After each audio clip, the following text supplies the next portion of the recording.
Let me get your statement. You don't believe we go into default. You believe that Geithner's lying, the president's lying, McConnell's wrong. Everybody in the country is worried about this, but you have some superior knowledge. What basis do you have for your judgment? Where do you get the new information I do have from? superior knowledge. Thanks for recognizing it. Jack Lew, the OMB director, the Treasury Secretary, everyone around the president, the business community that's now scared to death, Tom Donahue, head of the U.S. Chamber, all those people are lying, and you've got the truth. You and Bachmann have the truth. Here's what I'll tell you is that if you look at the Joint Chiefs of Staff who shifted their position on don't ask, don't tell, you can't convince me that they actually changed their mind. Their commander-in-chief changed their mind, just like he changes the mind of his cabinet. That's a screwy comparison. One has to do with policy. One has to do with information and knowledge. Understand it, and so do the people I'm dealing with. They understand that. They know that when you get a new commander-in-chief, the American citizens who will select the next president of the United States, who elected the majority in the United States House of Representatives. So you're polling in your district to find out whether the United States goes into default or not at the end of this month. It's your district that's telling you this information.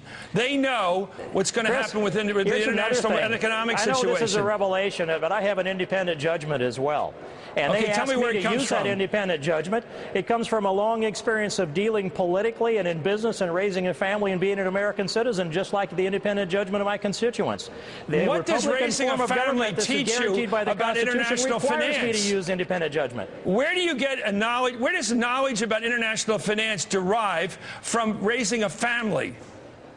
What's the connection? It's not my only source of information is raising my children.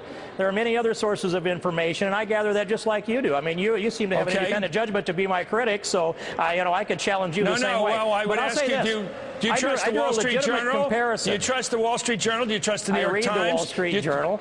I sometimes read the New York Times. I don't really trust. I don't trust the words of any source. You've got to put that all together. Do you trust the U.S. Chamber of Commerce? Do you trust the major corporations when they say we're in trouble here if we don't pass the debt ceiling? Do you trust any of these organizations? I sit in my office day by day doing hours of meetings challenging all of those entities that you're talking about in one way or another.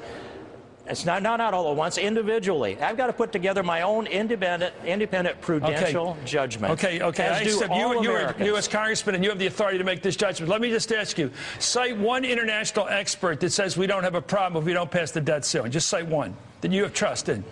Listen, I have just one you have trust in. I don't need to go to an international expert. We don't have an international law, and we don't have an international financial institution here. It's just affected by international finances.